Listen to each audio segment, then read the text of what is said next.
அன்னவயற் புதுவை ஆண்டால் அரங்கிற்கு பண்ணு திருப்பாவை பல்பதியம் இன்னிசையால் பாடிக் கொடுத்தார் நற்பாமாலை பூமாலை சூடிக் கொடுத்தாடை சொல்லு சூடிக் கொடுத்த சுடற்கொடியே தொல் பாவை பாடி அருளவல்ல பல்வளையார் நாடினி வேங்கடவர்க்கு என்னை விதி ஒன்றையும் மாற்றம் நம் கடவா வண்ணமே நல்கு.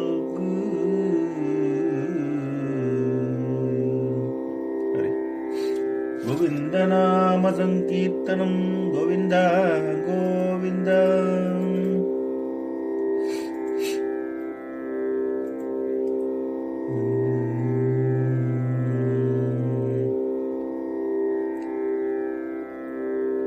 உங்கள் புழக்கடை தோட்டத்து வாவியுள் செங்கழு நீர்வாய் நெகிழ்ந்து ஆம்பல் வாய் கூம்பினகான் உங்கள் புழக்கடை தோட்டத்து வாவியுள் செங்கழு நீர்வாய் நெகிழ்ந்து ஆம்பல் வாய் கூம்பினகான் செங்கர் பொடி கூரை பெண்பல் தவத்தவர் தங்கள் திரு கோயில் சங்கிடுவான் போதென்றார்.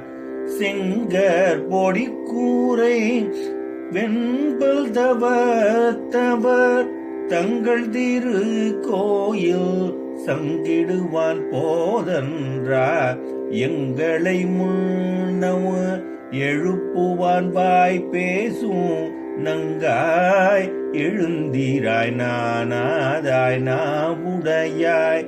எங்களை முன்னோ எழுப்புவான் வாய் பேசும் நங்காய் எழுந்தீராய் நானாதாய் நாவுடையாய்.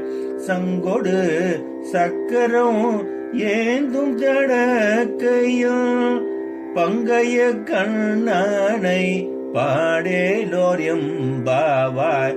சங்கொடு சக்கரம் ஏந்தும் தடக்கையும் பங்கைய கண்ணனை பாடேலோர் எம்பாவாய்.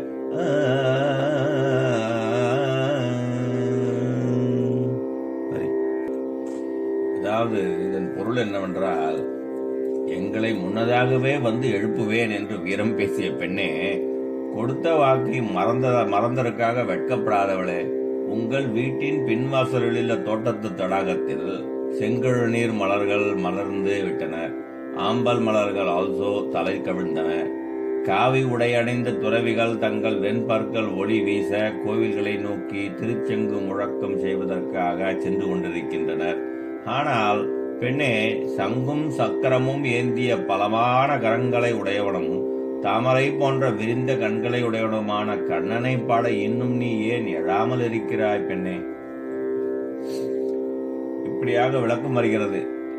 அதாவது, கொடுத்த வாக்கை தவறவே கூடாது. வாக்கு கொடுப்பது மிக எளிதல்லவா? அதை காப்பாற்ற முடியுமா என தெரிந்து பேச வேண்டும். வாக்கு கொடுத்துவிட்டு பிறரை ஏமாற்றுவர்கள் கொஞ்சம் கூட வெட்கமின்றி திரிகிறார்களே என ஆண்டாள் வருந்துகிறார்.